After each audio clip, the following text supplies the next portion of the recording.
Hello दोस्तों, मेरा नाम है दिलीप कुमार। आज मैं आप लोगों को पढ़ाने जा रहा हूँ 10th क्लास की मैथ प्रश्नावली 1.4 का तीसरा प्रश्न। यहाँ दोस्तों 1.4 का तीसरा प्रश्न आज आप लोग कराने जा रहा हूँ। तो ध्यान से देखेंगे बोर्ड की तरफ। अगर आप चाहते हैं 10th क्लास की मैथ आपकी ईजी हो जाए, बहुत आसान लगने लगे, तो आप इस वीडियो को शुरू से लेकर अंत तक आप देखेंगे, तब पता चलेगा कि 10th क्लास की मैथ कितनी ईजी है, बहुत ही आसान है। क्या पूछा गया है? कुछ वास्तविक संख्याओं के दशमलव प्रसार नीचे दर्शाए गए हैं। अब ये दशमलव प्रसार क्या होती है, पहले आप ये समझिए। देखिए ये क्या आंसर है दोस्तों, 43 है, यानी कि 43 है, और पॉइंट लगा यानी कि दशमलव लगा, फिर उसके बाद 1 2 3 4 9 तक पूरी संख्या लिखे। तो जो दशमलव है और ये दशमलव का जो आंसर, इसी को क्या बोलेंगे, दशमलव प्रसार, इसी को बोला जाता है। ठीक है, क्वेश्चन समझिए, क्वेश्चन बड़ा देख के घबराइए नहीं, आंसर बहुत ही छोटे होते हैं। ठीक है, प्रत्येक स्थिति के लिए निर्धारित कीजिए कि यह संख्या परिमेय संख्या है या नहीं है। यदि वह परिमेय संख्या है और P Q के रूप में की है, तो Q के अभाज्य गुणनखंड के रूप में आप क्या कर सकते हैं, यानी कि आपको बताना परिमेय संख्या है या अपरिमेय संख्या है या कुछ और है। ठीक है, तो अगर परिमेय संख्या है तो आपको Q के अभाज्य गुणनखंड यानी कि लिख देना है। ठीक है, समझ में आ रहा है ना। चलिए शुरू करते हैं। सबसे पहले आपको पता होना चाहिए कि परिमेय संख्या क्या होती है। तो मैं आपको बता देना चाहता हूँ, परिमेय संख्या हमेशा P और Q के रूप में लिखी जाती है, यानी कि 2/5 भी हो सकती है, कोई भी संख्या हो सकती है, लेकिन याद रहे हमेशा कि Q हमें 0 नहीं होना चाहिए, यानी कि बट्टे में कभी भी 0 नीचे नहीं होता है। ठीक है, तो ये एक परिमेय संख्या है, पहली शर्त है। दूसरी क्या होनी चाहिए दोस्तों,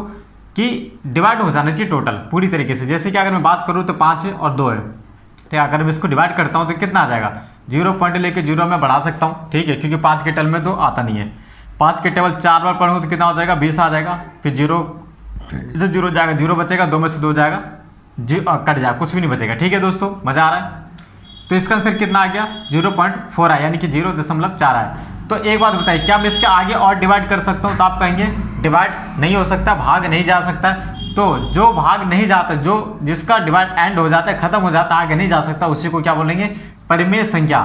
ठीक है, और अगर मान के चलिए कि कोई संख्या इस तरीके से आगे बढ़ रही है, ठीक है ना, और सब के सब संख्या क्या अलग अलग है, यानी कि डिवाइड भी नहीं हो रही है और आगे भी बढ़ती चली जा रही है। ठीक है, और रिपीट भी नहीं हो रही है। ठीक है, यानी कि वो संख्या रिपीट नहीं हो रही है, वो हर बार अलग अलग नंबर आता जा रहा है और वो उसका एंड भी नहीं है, वो बढ़ता चला जा रहा है। तो ऐसी संख्या को क्या बोलेंगे दोस्तों, अपरिमेय संख्या।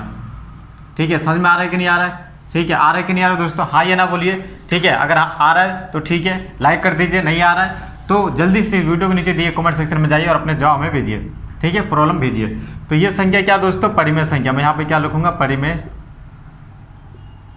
परिमेय संख्या। ठीक है, तो ये तो हो गई। अब इसने क्या बोला है, परिमेय संख्या हो गई। अब इसने बोला Q के अभाज्य गुणनखंड के बारे में क्या कहेंगे। तो आपको क्या करना है, Q के बारे में। ठीक है, Q कितना हो जाएगा, अब आप देखिए यहाँ पे 10 लिखेंगे और कितना ये 1 2 3 4 5 6 7 8 9 है, तो यहाँ पे कितना लिखूंगा, 9। तो Q आपका कितना दोस्तों, 10 की पावर 9। ठीक है, यानी कि घात कितने हो गई, 9 हो गए। ठीक है, ध्यान से मैं बता दिया हूँ। ठीक है, अगला देखेंगे, इस नंबर को देखिए दोस्तों, क्या ये परिमेय संख्या है? तो मैं ये कहना चाहूँगा कि सर ये परिमेय संख्या नहीं है। क्यों? क्योंकि देखिए ये 12 यानी कि 120 आ रहा, फिर 1200 आ गया, फिर उसके बाद ये 12000 आ गया। तो इस तरीके से आप देखेंगे, कभी 1 0 फिर 2 0 फिर 000 फिर 4 बार 0, इस तरीके से। और ये पॉइंट का मतलब हो गया, दशमलव का मतलब हो गया कि आगे बढ़ता जा रहा है, ये कभी एंड नहीं होगा, ये बढ़ता ही चला जा रहा है। तो ये संख्या कौन सी होगी दोस्तों, अपरिमेय संख्या। बहुत बढ़िया, समझ में आ रहा है। खींच कर एक सब्सक्राइब कर दी दोस्तों, खींच कर जल्दी फटाक से। ठीक है, अब इसको बारे में आप क्या कहेंगे। तो अगर मैं इसको सोल्व करना चाहूँ तो ये क्या है दोस्तों, परिमेय संख्या। ठीक है, परिमेय संख्या, बोलिए हाँ या ना। परिमेय संख्या क्यों है, क्योंकि देखिए इसके पीछे पॉइंट है नहीं है, यानी कि ये आंसर क्या होगा, यहीं पे खत्म हो गया। और इस बार का मतलब क्या हो, ये जो लाइन है ऊपर नंबर, तो ये क्या बार, इस बार का मतलब क्या होगा, अगर ये 1 से लेकर 9 तक यहाँ पे है तो इसके आगे फिर रिपीट होना चालू, यानी कि इसका आगे फिर कितना, 1 2 3 4 5 6 7 इस तरीके से 9 हुआ, यानी कि 1 से 9 फिर 1 से 9 फिर 1 से 9, यानी कि वो बार बार रिपीट हो रहा है। तो मैंने क्या बोला, जो रिपीट होता है या फिर जो डिवाइड हो जाता है पूरी तरीके से, तो उसको क्या बोलेंगे, परिमेय बोलेंगे। जो रिपीट नहीं होता है और डिवाइड भी नहीं हो रहा है तो उसको क्या बोलेंगे, अपरिमेय। समझ में आ रहा है कि नहीं आ रहा है, मजा आ रहा है कि नहीं आ रहा है? अगर आ रहा है तो लाइक और शेयर कर दीजिए। ठीक है, तो इस तरीके से मैंने सभी के सभी सवाल बता दिए दोस्तों।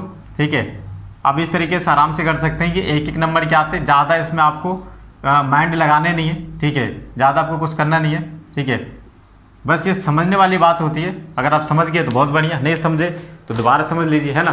तो कैसी लगी है मेरी वीडियो? अगर अच्छी लगी हो तो इस वीडियो के नीचे दिए गए डिस्क्रिप्शन में अपने जवाब अपने सजेशन में भेज सकते हैं। दोस्तों इस चैनल पर आपको 8th, 9th और 10th क्लास की मैथ, SST, साइंस पढ़ाई जाती है और 11th और 12th की पॉलिटिकल साइंस और हिस्ट्री पढ़ाई जाती है। दोस्तों आपके लिए खासकर अगर मैं बात करूँ विशेष जो आप 10th वाले बच्चों के लिए है, तो आप मैथ की शॉर्ट ट्रिक यहाँ पे सीख सकते हैं। गुना करने की, एलसीएम करने की बेहतरीन ट्रिक आपको मिलेगी मेरे चैनल पे। तो जल्दी से मेरे चैनल के प्लेलिस्ट में जाइए और वहाँ पे बहुत सारी वीडियो पड़ी हुई है जिसकी वजह से आप अपनी मैथ को इंप्रूवमेंट कर सकते हैं। तो इस वीडियो को देखने के लिए आप सभी का बहुत बहुत धन्यवाद। फिर मिलते हैं नेक्स्ट वीडियो में, तब तक के लोग के नमस्ते, अपना ख्याल रखिएगा।